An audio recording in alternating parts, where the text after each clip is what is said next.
घर में किसी भी कोने की अगर सफाई की जाए तो वहाँ से हमें कुछ ना कुछ ऐसा मिलता है जिससे कि हम उसके साथ कुछ नया बना सकते हैं।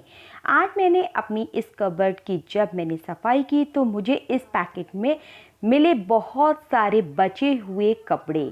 तो आप देखिए कि इस तरीके से इसमें मैंने जब निकाला तो टुकड़ों में इसके बहुत सारे कपड़े थे, जिनसे कि मैंने सोचा कि मैं आज इन्हीं कपड़ों के साथ आपके साथ कुछ नया बनाऊं और आपके साथ में शेयर करूं। तो जब मैंने इनको निकाला तो इसमें देखिए कुछ येलो कलर के, रानी कलर के, रेड कलर के ढेरों छोटे छोटे पीसेस थे कि लेकिन इतने बड़े नहीं थे कि मैं आपके साथ इससे कुछ ड्रेस शेयर कर सकूं। तो इस तरीके से मैंने अपने जो कलर्स चूज़ किए वो रानी और येलो कलर को चूज़ किया और मैं ये टुकड़े थोड़े बड़े थे तो मैंने सोचा क्यों ना मैं आज इन्हीं के साथ कुछ नया बनाती हूँ। सबसे पहले यहाँ पे मैंने अपने दोनों कलर के कपड़े जो चूज़ किए, साथ में मैंने एक बुक का पीछे का कवर लिया है जो थोड़ा मोटा होता है और सीज़र पेंसिल मार्क करने के लिए ली। अब मैंने अपने बुक के कवर को जो है इस तरीके से लिया है कि इसकी जो चौड़ाई आई थी वो इंची टेप की हेल्प से मैंने 6 इंच मेज़र की है और इसकी जो लंबाई है मैंने इसकी 9 इंच मेज़र की है। इस तरीके से मैंने 9 बाई 6 इंच का ये कागज़ का टुकड़ा काट लिया और उसको मैंने डबल फोल्ड कर दिया। अब मैंने इस तरीके से इंची टेप की हेल्प से 4 इंच पर कॉर्नर पर निशान लगा लिया। इस तरीके से निशान लगाने के बाद इसके जो दूसरे किनारे थे इसी 4 इंच के पॉइंट पे स्केल रखते हुए मैंने इस तरीके से इनको मिला दिया, जैसे हम डायगोनल्स मिला देते हैं। इस तरीके से जब दोनों कॉर्नर को मिला दिया और मैंने कैंची की हेल्प से इस शेप को कट कर लिया। अब जो हमारी शेप कट कर आई है तो मुझे येलो पीसेस में को इस तरीके से 6 कलियां इसकी काट लेनी है। तो मैंने अपने फैब्रिक को कुछ इस तरीके से रखा और उसके बाद अपने पेन की हेल्प से या फिर चॉक की हेल्प से आप इसको इस तरीके से ड्रॉ कर लीजिए और इस तरीके से आप रानी कलर के और येलो कलर के 6 पीसेस काट लिए।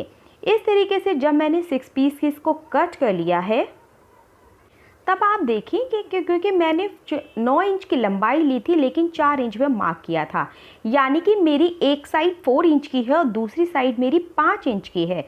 तो जो साइड मेरी 5 इंच की है उस तरीके से मुझे उसको इस तरीके से रखना है ऑल्टरनेटिवली, जैसे एक येलो का होगा और एक रानी का होगा। तो मैंने 6 पीस येलो के लिए हैं, 6 रानी के लिए हैं, तो टोटली 12 पीस हुए। तो मुझे एक साइड बनाने के लिए सिर्फ 3 येलो 3 रानी की चाहिए। आप इस तरीके से जो आपने शेप काटी है लंबाई के हिसाब से देखिए कुछ इस तरीके से आपको सेट कर लेना है। जब ये हमारा पूरा सेट हो जाएगा तो 6 पीसेस रखने के बाद तो आप देखेंगे कि ये जो शेप निकल कर आई है कुछ स्टार जैसी निकल कर आएगी। इस पे आप प्रॉपरली सिलाई कर लीजिए इस तरीके से, एक रानी एक येलो, एक रानी एक येलो को इस तरीके से आप जोड़ते जाइए। लेकिन जब इनको जोड़िए तो आपको इनके कॉर्नर को बहुत अच्छे से ध्यान रखना है कि इनका जो वी शेप बनना है ऊपर से तो वो बहुत अच्छे से क्लियरली बने। तो सिलाई लगाते समय आप इस चीज़ का विशेष ध्यान रखें।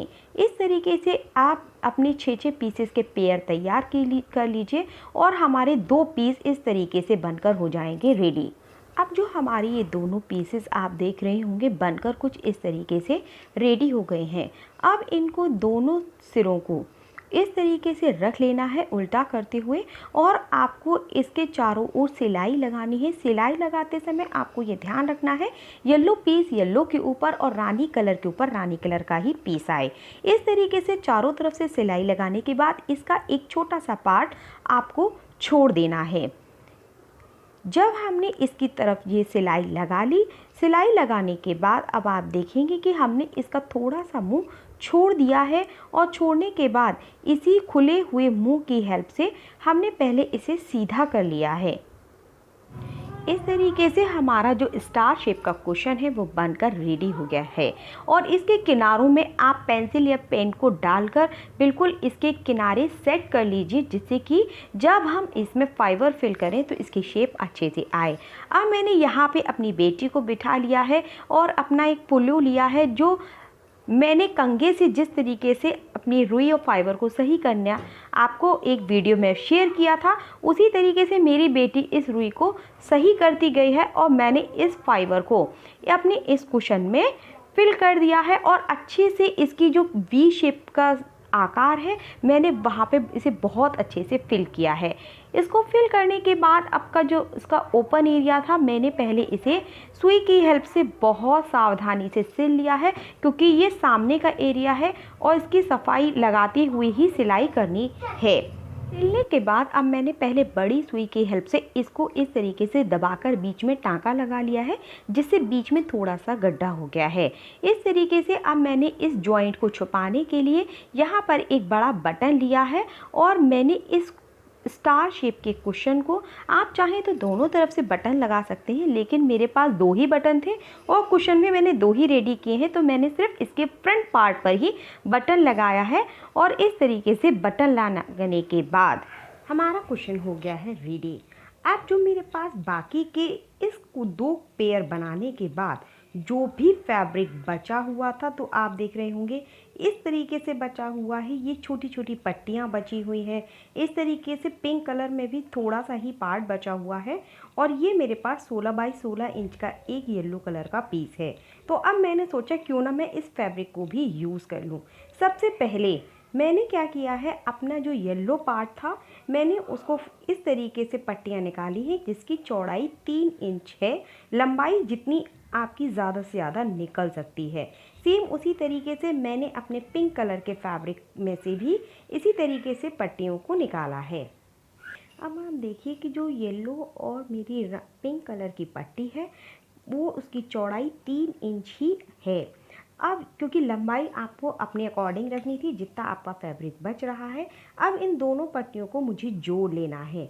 जोड़ने के लिए मैंने इसके दोनों सीधे तरफ को आपस में मिला दिया है और इसको इस तरीके से एक दूसरे के ऊपर रखा है। इस रखने के बाद अब मैंने इंची टेप की हेल्प से इसकी 3-3 इंच पर मार्किंग कर ली है और इस तरीके से आप देखेंगे कि मैंने पूरी पट्टी पर निशान लगा लिए हैं। निशान लगाने के बाद इनको एक सीधी लाइन ड्रॉ कर दी है।